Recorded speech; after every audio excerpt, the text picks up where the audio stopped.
Welcome to SPCs Unleashed, episode 17. We're here to talk about continually evolving live systems. This is the final part of the trilogy of the dimensions in enterprise solution delivery. Of the three dimensions, it is probably the one which is most specifically focused on large, complex cyber-physical systems. I think in both other dimensions, there were tools, there were ideas that you could apply to big, complex software. You can even apply it to not particularly big, complex software. But getting into continually evolving live systems, it really narrows us into cyber-physical and the challenges that come with continually evolving a live cyber-physical system. So there's probably no surprise. The essence of the dimension is around build an end-to-end continuous delivery pipeline. Go figure, we've already done an entire episode talking about the continuous delivery pipeline. So today we'll just narrow ourselves in on what that looks like in a cyber-physical world. Evolving deployed systems, again, we talked about that in the DevOps dimension, but we'll drill into probably what it looks like specifically when it's deployed systems with hardware involved. And the third aspect of the dimension is actively managing AI and machine learning systems, which is something that we've all got a little bit of experience with, but to be honest, none of us felt deeply enough about our practical experience in that space to devote a lot of the episode to it. So we're going to focus much more on the CDP and evolving the deployed systems. But to kick us off, we're going to start with our favorite stories from clients, because over the years, I think I speak for all of us when I say a lot of the best stuff I've learnt from watching a client do something clever rather than from reading a book. So Ali, why don't you take us away? What was your favorite story from a client who did something really innovative to continually evolve a live solution that perhaps looked impossible in the beginning? Yes. Good morning, evening, afternoon, night, everybody. The thing that really triggers me in this dimension is the interchangeability of small sections of a solution. And as a person who loves to tinker and sort of maintain my car, or at least be busy with my car, I really like and appreciate the ability to interchange parts. So you have a live system, which is the car. It's hopefully running. They try to maintain it well. And if there's a module that either requires maintenance or requires an upgrade because I simply want to, it should be able to do so. And I've been working with a client who did that to very large machines. So creating a huge machine, which is extremely expensive, but has the ability to use retrofitted modules. And with that, and I'll talk a little bit more about that, having the ability to send the machine off to their clients, maybe with one of those modules being still an old version of it. So then at least it's out there at their client, so it can be in use with all types of new modules. So you have the new machine except for one piece, simply because that piece might not be done yet, or it's there's a parts shortage, or it's still in manufacturing. But at least the customer of my client would then have a running device that uses, somewhere in the grand scheme of all of this newness, it still uses an old part. And that should be possible. So at least it's out there. I'm going to talk a little bit more about that. So I'm going to add a fresh story on our way across to another story. In the world of how not to continually evolve live systems, today we were running a test of using LinkedIn Live as well as YouTube. And we were unable to figure out a way to test it anonymously before the show. And I was a little distracted while Ali was talking to go, did my live production test work? And yes, no, it doesn't appear to have. So if there's a lesson learned, it's make sure you test before you continuously evolve live systems. We are, however, live on YouTube at least, and we'll wait for the commentary and the laughter to happen at my expense on LinkedIn. Niko, why don't you take us away with your favorite story? I thought we experienced how this live testing yesterday, but I don't say much more. Maybe there are lawyers listening too. I hope you can fly today and pay today.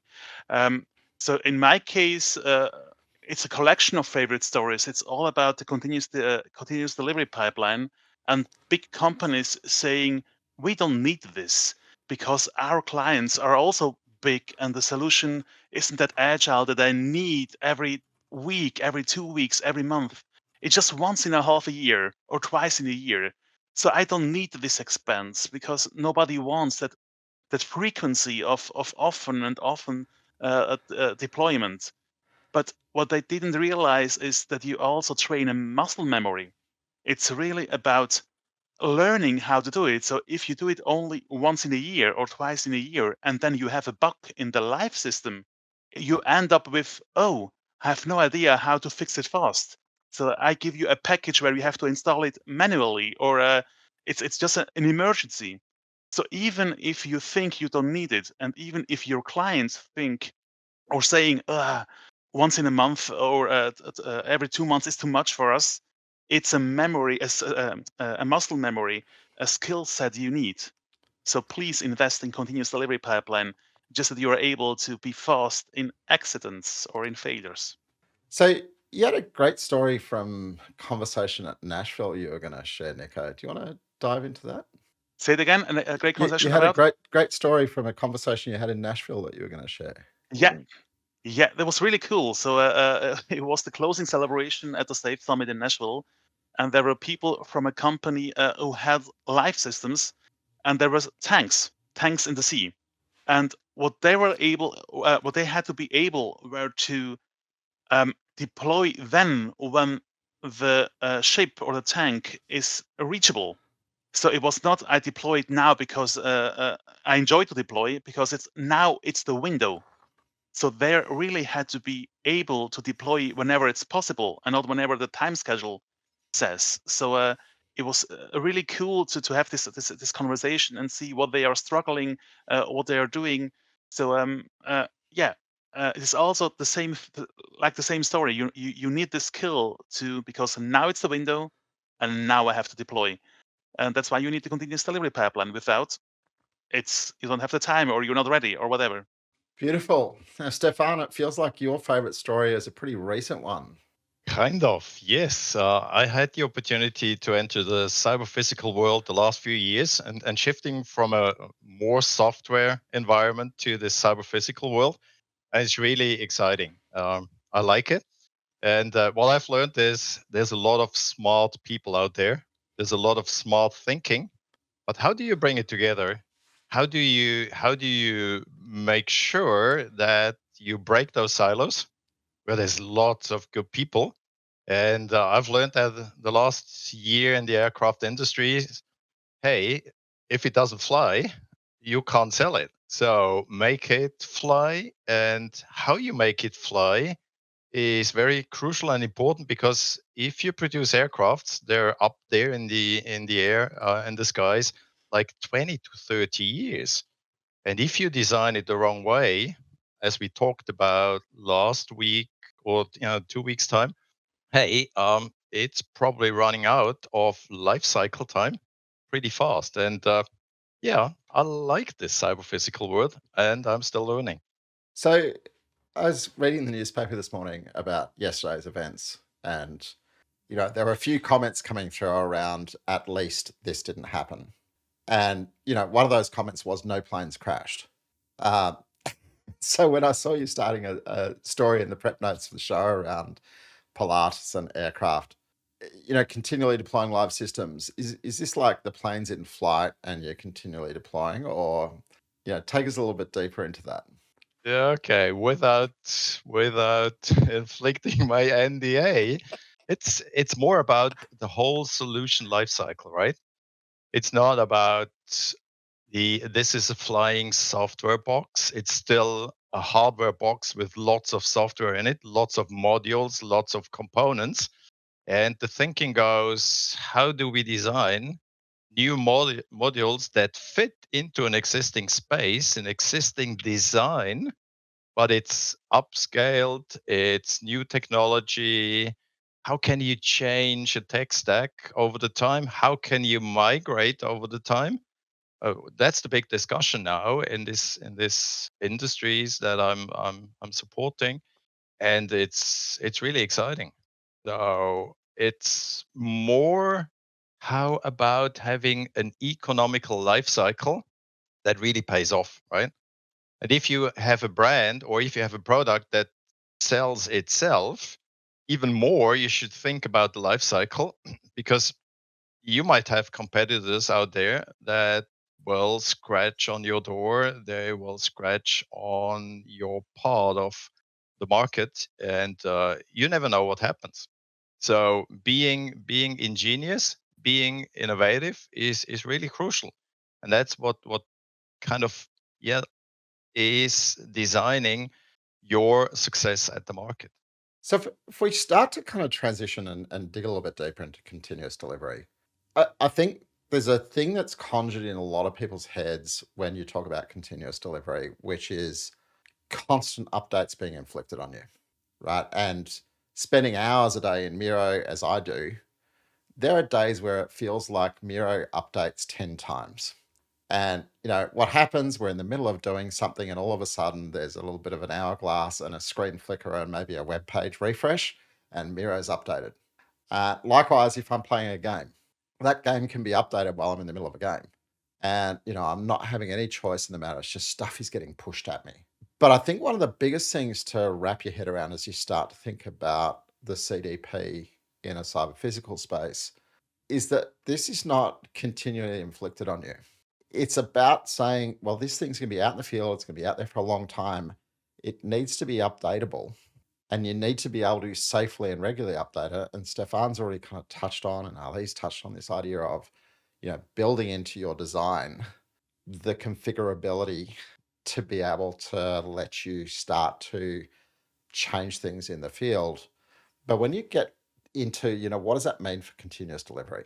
I know for me, from some of the cyber physical companies I've worked with, where a lot of their live updates in the field are firmware updates, one of the biggest bugbears they have is that people often don't take the firmware updates when they want them, right? So they push it, they push it, they push it.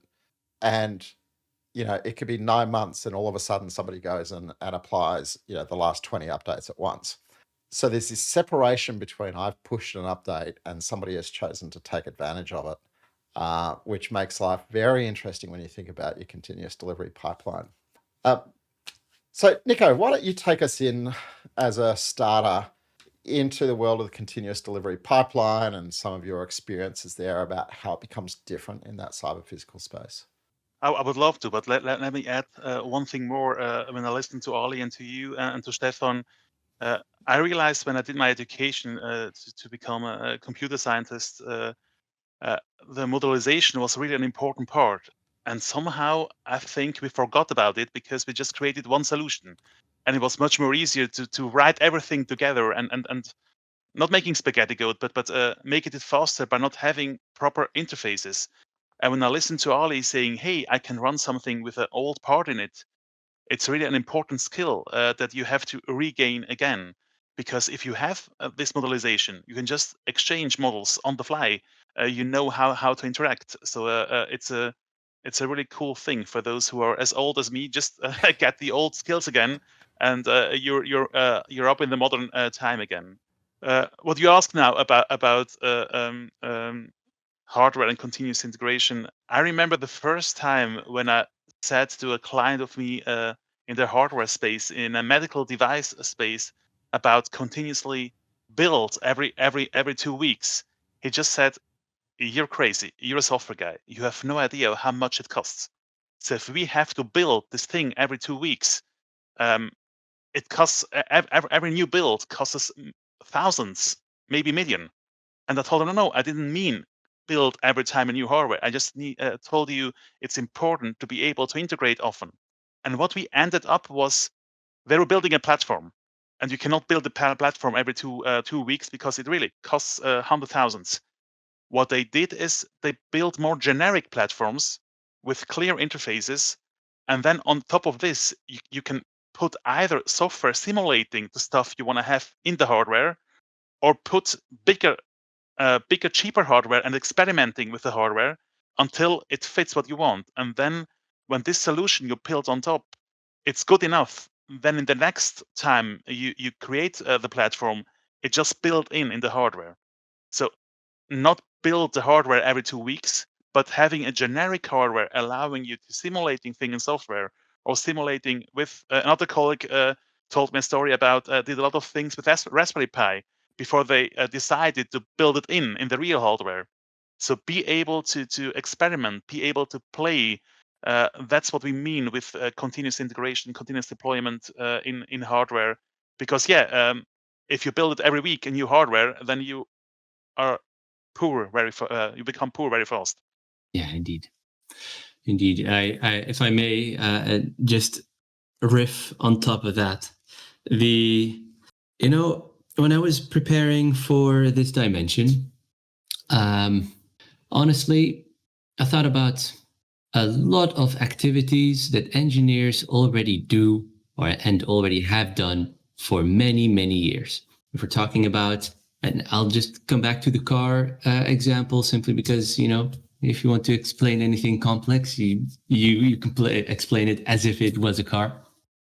So in a car, you have different modules, different elements, and you can bolt them on and you can take them off again. You can replace them, you can adjust them.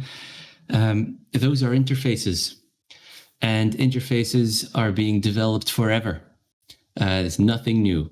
This is nothing new. However, whenever we're trying to design a new system and we are under extreme time pressure because, the system needs to be done before November 2024, because we need to send that design over to all of our suppliers to produce all the different components so that we have the ability to integrate them somewhere in June 2025, then there's a lot of time pressure there. And building interfaces or building modules that are very repairable or interchangeable, or maybe interchangeable in a live system, which is, a live ongoing system where you just, take out a piece and then replace that without bringing the entire system down. Think about a manufacturing plant.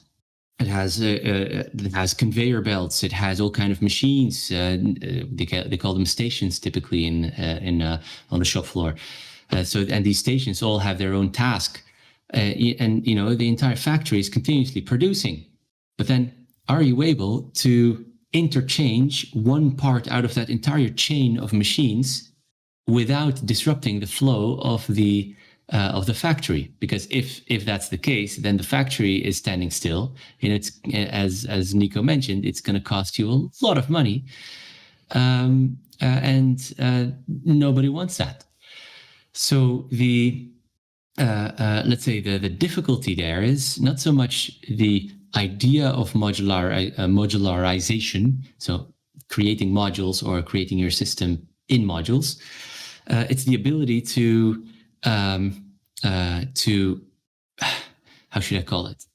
Be able to spend the time to make things more repairable in the future. Sort of getting a mortgage on your future. And in order to do so, it costs more time. It costs more a brain power of more people, and people need to be more involved earlier on. In the automotive industry and many other industries, qualification, homologation, which is getting a design ready for mass manufacturing, is a very costly thing. And if you have the time and if you have the resources, you could spend a lot of time in there creating the most repairable machine ever. But typically, it's not an engineering issue there. Typically, it's much more of a marketing or a business issue stating, no, we don't want to spend that much time in making our systems extremely repairable or live updatable in the future. No, we just want to have that product out of our, let's say, out of our industries or our shop floors as soon as possible. So it's always a very tricky thing to involve people very early on. Think about quality control, to involve them very early on into the designs that might not be complete yet, or might not be, let's say, the most repairable version of it yet. And I see this not really as an engineering issue, much more as it is a business issue that doesn't want to invest, or maybe cannot invest, in making systems upgradable in a live environment. So let me pick up that thread, Ali, and also what Niko said. When I prepared, I also probably fell into the trap thinking and writing about the CDP.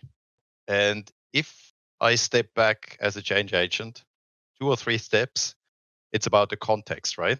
So some techniques, some practices, you have to contextualize that. So where are you in your solution lifecycle? Do you have to change some tech stack? Do you have to migrate?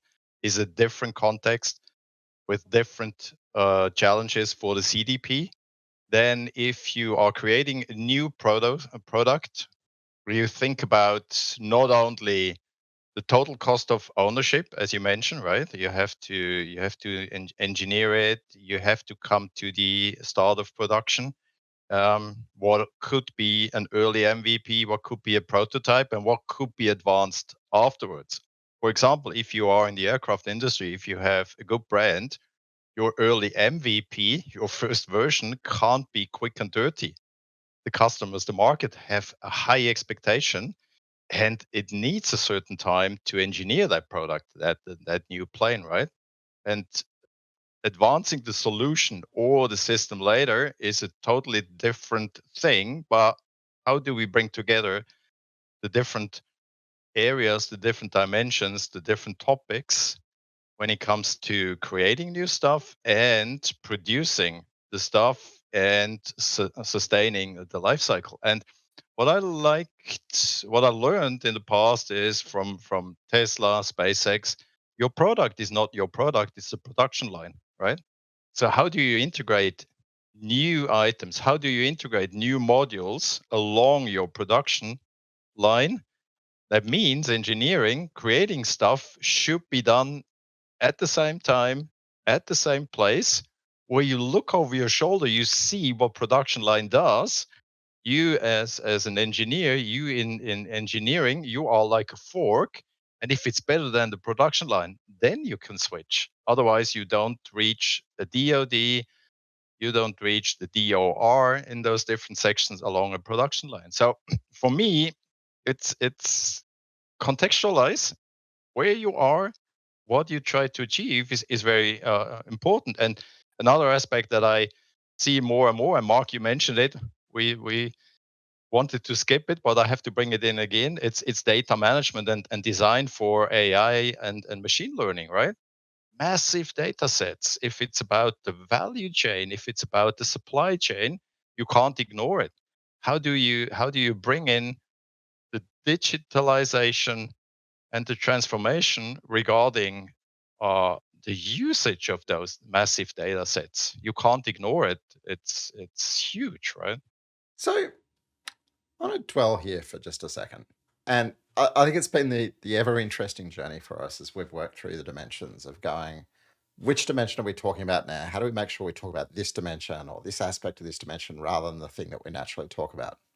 And it feels like we've all just very naturally talked about modular design, right? And modular cyber physical design. Yep. But if I started to think this modular design feeding through my continuous delivery pipeline, right? So take as a given, we need modular design so that we can, ship out new components that upgrade pieces of the puzzle already out in the field. But if I just thought about what it means in my continuous delivery pipeline itself, right? So if the modular design is what am I feeding into the pipeline? Is my production line part of my CDP? Back to your last comment, Stephan, right? What are the implications when I think of the CDP itself as opposed to the modular concepts I'm feeding into the CDP? What hints or tips would we have for people? Who goes first? Floor is open. I vote for the hardware guy, Ollie. You have now a label, Okay. the hardware guy. Interesting. No, I'll take it. No, so if just correct me if I'm wrong. So I'm going to test something with you guys. Interface management is the ability to basically stay in control when interfaces are changing. It's basically agreement management. The best way of interface management that I've seen, which is also one of the most low key or the most low tech, which is bring a person who has been busy with one module and another person busy with another module that is related to, that is interfacing with the module, and just put them next to each other. Let them talk with each other, because the one has been spending weeks, months designing one module together with his or her team, the other exactly the same. But whenever you put them together, even without them having the actual hardware, but maybe even with just having ideas and maybe some initial designs, that is already interface management.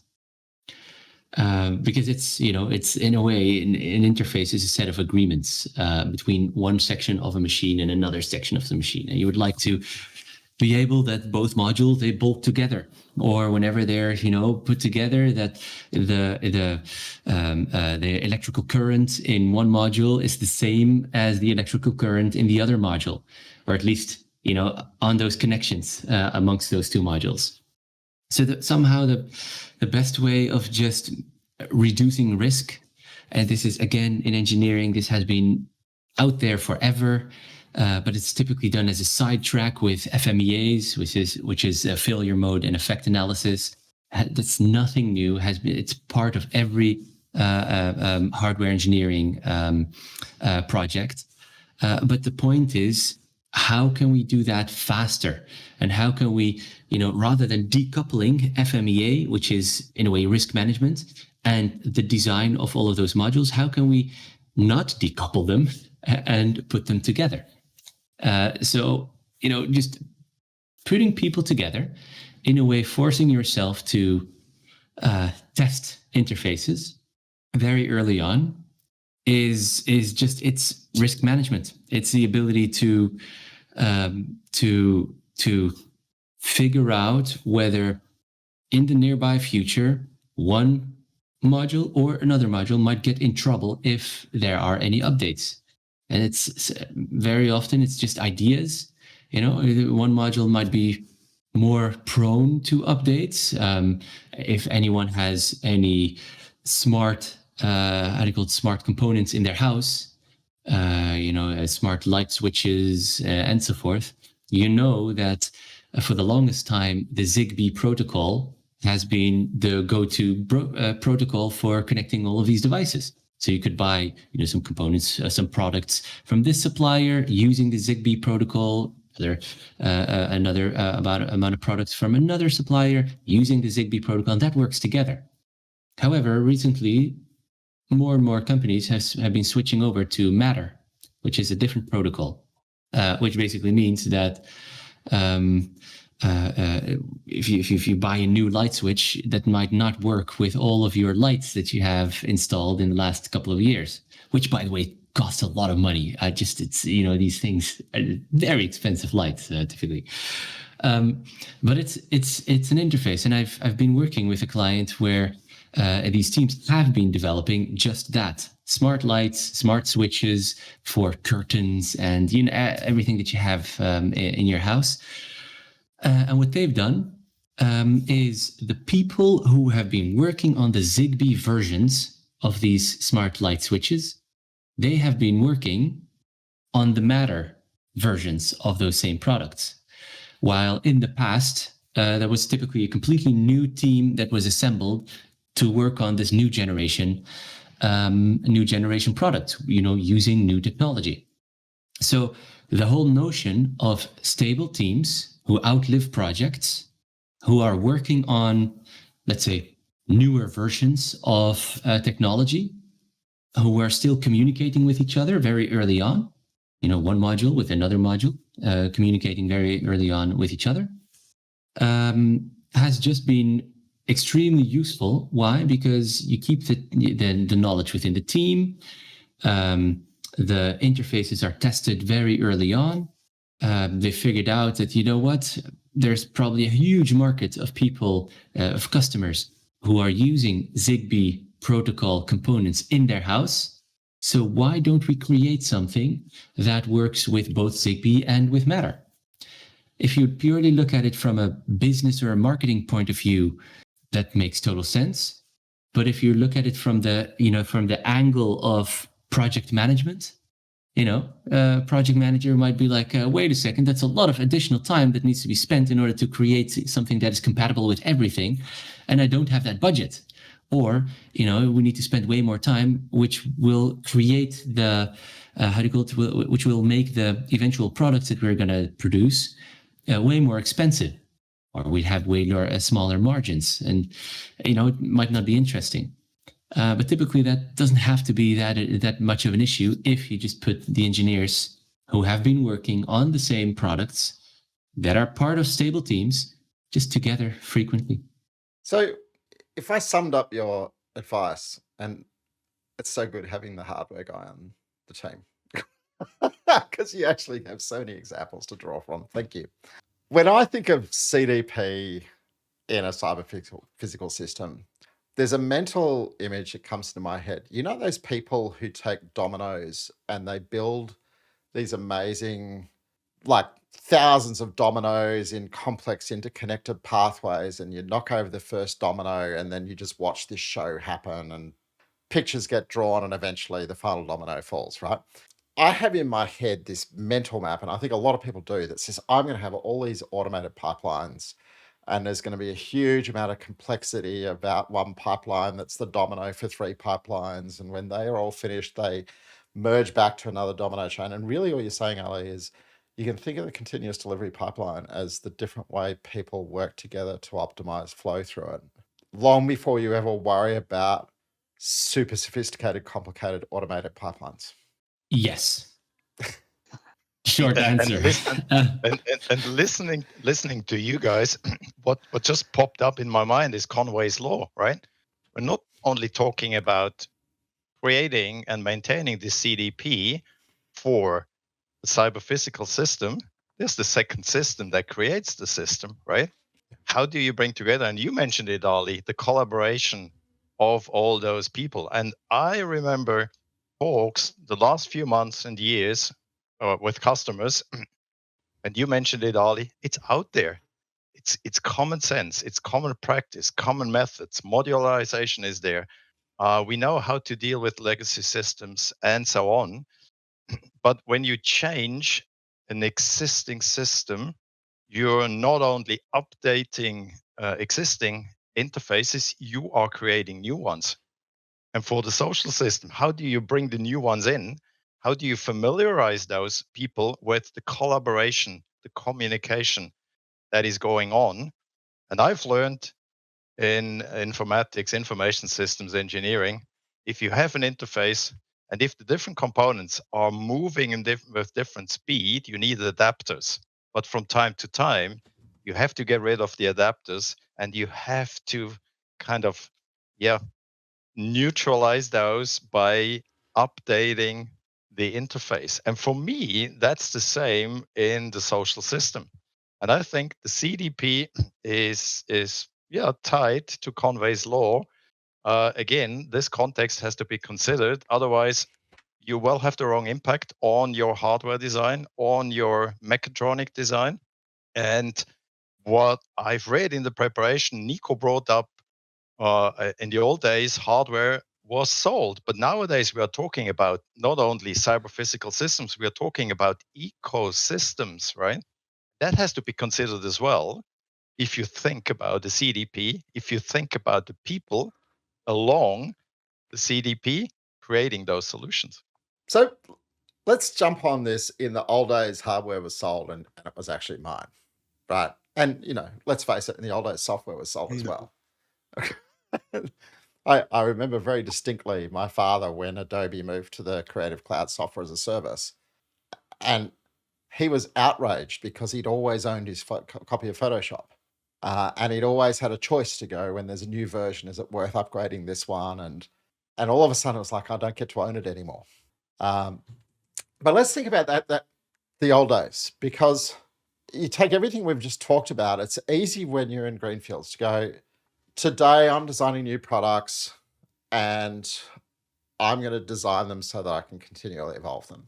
And one of the first lessons I was taught by my first cyber physical customer was, we don't get to forget about the sins of our past, because the very first product we ever built as a company is still out there in the field in its thousands.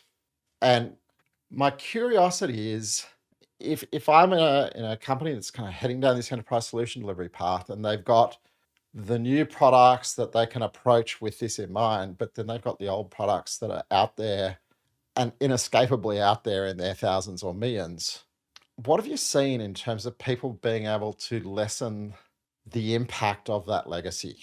Tackling an old system and going and saying, how do I start to, even though I'd never thought about continually updating live systems 10 years ago when I released it, what could I do today?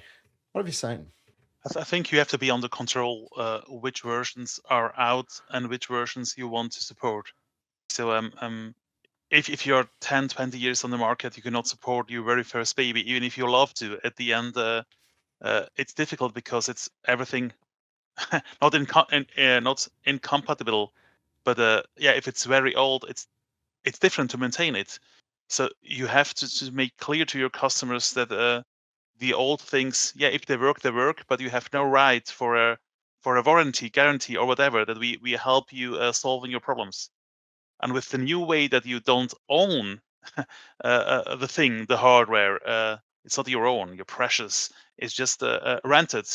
We can just minimize the legacy out. I just thought about it. I have one software that's really, really, really old, but I don't expect any service.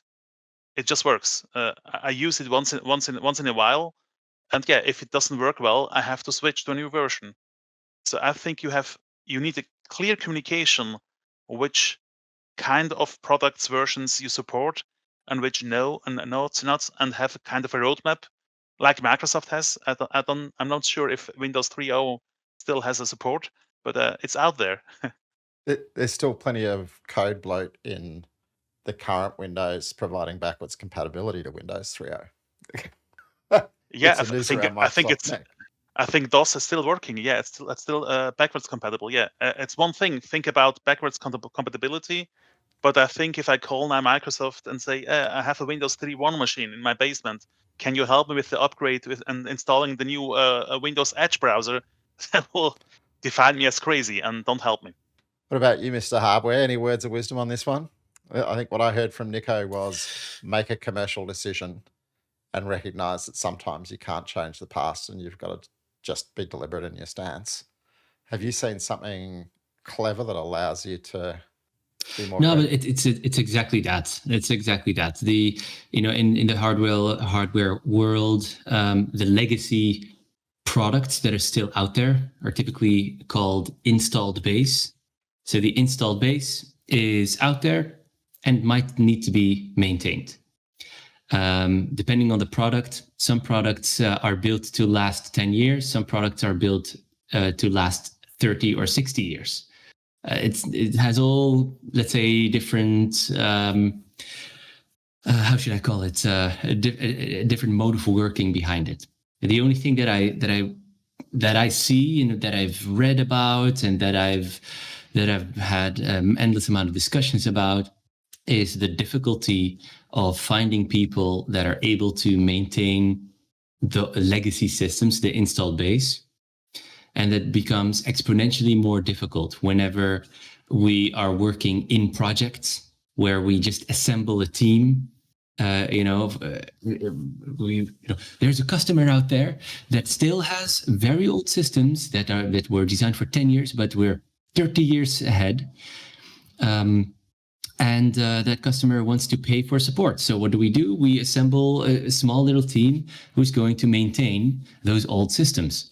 But the thing is, because you're just assembling a new team, There's no knowledge out there of how the system has been built. So everyone has to dive into documentation. It's very much of a hassle. And then again, it's very boring to work on old systems. It's way more exciting to work on NPI, new product initiations, new things. So it's very tough to work like that. So I think the only thing that has been working very well of what I've seen is really to work with stable teams. So stable teams that are organized in groups of people around a product family. In the world of SAFe, we call that value streams. They outlive projects. You keep these people together. And, of course, there's people that are joining the company. There are people that are leaving the company, or there are people that are joining the value stream. They're leaving the value stream. Sure. But you're always having that same product focus, whether it is, the old generation of products, because there is still either maintenance that needs to be done, or every now and then a small upgrade of an old running system. But you keep the people together, irrespective of the project, irrespective of the let's say the initiative that they're going to focus on. And that transition I've seen is a very difficult one. And in some companies, they call that the so-called doorbell principle, that if a machine is broken, you know exactly what part is broken or what module is defective.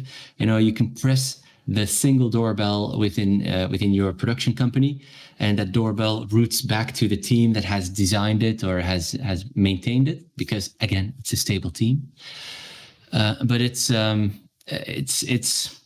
much more of a it's not an engineering decision. It's not an engineering difficulty. It's much more of a business difficulty of, are we going to keep a group together who has been developing and maintaining these legacy systems, just to make sure that the knowledge is kept together, and that we can gracefully, eventually, over time, say bye-bye to systems that are not maintainable anymore. Yeah, I think that'd be the caveat I'd add to that, would be thinking about a product family orientation rather than a specific product orientation. Because I think the trap of those old products, where there's a limited number of people with the memory, is particularly if it was once upon a time a startup, right? At the time that it was a new product, that was the best and brightest in the company working on it. And if the best and brightest who got you going are always stuck in the past with no chance to work on the new, and they feel like the only way they get to work on new things is to leave the company and find a new job, you're in a world of trouble as well. So I think orienting yourself towards product family to go, look, we need to keep that memory together, but we also need to give it a chance to have a blend of work. Be the other one for me. But on that note, let's move on to our little segment, which is just one sentence. You've got just one sentence you want to share for people thinking about continually evolving live systems.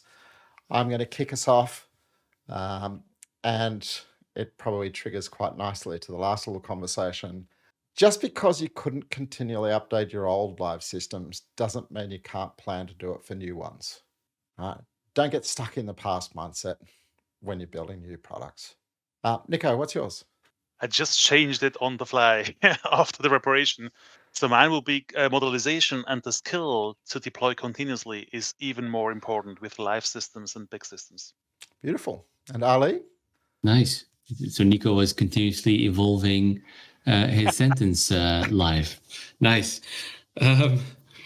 I chose for the sentence, design for easy repairability.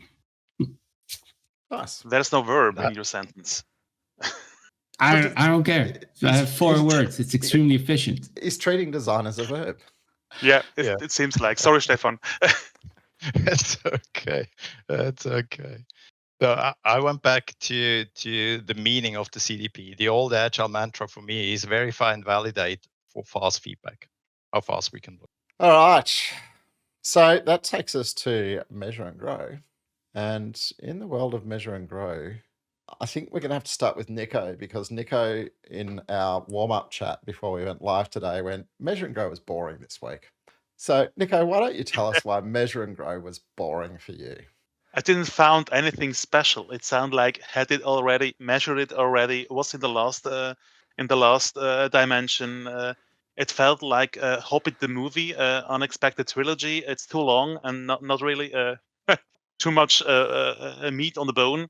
And then I ended up with the last one. So okay, finally I see something that it's worth to dig deeper. So the problem was really many things were just there already, and we measured them already. So what I've chosen then, and I see Ali has his sticker there too, is teams and arts can integrate, deploy, and release value on demands independently. Independently. And this independently, the modularization, I think that shows what is important in this dimension. So can they really deploy value independently? And that's the fat, underlined, marked, hypothesized word that's important for measurement independently. So, Ali, yeah. has he said it well, Ali, or would you add something else to why you voted there? Well, the reason why I selected the same measurement was simply because I'd like to see teams to be independent as much as possible from each other, which requires you to design a system that allows teams to be independent, which requires you to have a system idea, which allows I don't know how to call it, independent release, independent ideas, independent technologies, independent, at least independence. And it's just you're reducing risks essentially by splitting up a large system into smaller systems. And I thought the last measurement was the ones that was closest to it, because the continuous delivery pipeline is a concept which is quite generalizable in the world of software, but in the world of machine building, every type of product might have a completely different continuous delivery pipeline, and continuous also has a completely different interpretation in different industries. So I just had my brain split over there. I was like, okay, I can't generalize CDP for hardware, even though conceptually I'd be able to explain it, but in real life it's just every industry has a slightly different approach. Hence, I just filtered out everything that has CDP. I'm not gonna choose that. I'm gonna choose something else. Fair enough. So I must confess, after all of our chat today, I'm about to shift my vote. Nice. Because I think if the discussion of today was modularity, right? Your design shall set you free. Yes, exactly. I'm going to shift my vote, but just before I shift my vote, the reason I originally settled on being able to separate deploy from release was, I think, because so often there's a gap between you making something available and somebody choosing to opt in, and that gap can be driven by quite significant reasoning, such as Niko waiting for text not to be buried under the sea, or the reason that my car, which gets software updates delivered regularly, which I don't trust to upgrade the operating system on my car on demand. So I never take the Wi-Fi delivered updates to my car. I wait for them to take it when it goes in for a scheduled service, because I'm just fearful. And so I think that ability of separation, that was what swayed me there. But I think the modularity, I'm with you, boys. Stephan, you're the last holdout. I'm getting a hard time now. Okay. As every week I struggled like Niko what to choose. And my thoughts went back to what is the ultimate purpose of the CDP? It's delivering value. And the most inclusive measure and grow here is the solution architecture accelerates exploring, integrating, deploying, and releasing new value. Let me quickly explain why I chose this one. Solution architecture for me is not only a technical viewpoint or perspective. It's also how do you architect your systems, and again, bringing in the solution system, the social system, bringing in the organization, right? And that's the interesting part that I had with all those discussions in the past few months with customers and clients and involved people, where they started thinking about, hey guys, we probably have to rethink our system in terms of it belongs to the bigger system. What are we after really? How should we evolve over that time? And for me, I chose this one because it's the most inclusive one that includes exploration, integration, deployment, and releasing towards new value. And how do you differentiate as a company, as an organization, if you're out there in the red ocean? Yeah, I don't know. I looked at that one and I went, that was already in the measure and grow for DevOps and the continuous delivery pipeline. Exactly. know. I thought the same. I told to myself, is this really important for this this dimension, for this involved life system thing? And I thought, so yeah, it's important. The same with yours, Mark. It's really important with your old one. It's really important to separate this idea of deploying doesn't mean the end user has it. It's a really important thing, but everything was on DevOps. That's why I've chosen the last one, which seems much more proper for involving live systems. I'm with you. All right. Now, we do have our option always for somebody to go, I've got a measure I'd like to add. And we were all devoid of inspiration except Mr. Hardware. I mean, I'm fully with Niko when he said, you know what, this list of measurements, yeah, it's pretty boring. There's a lot of repetition there, indeed.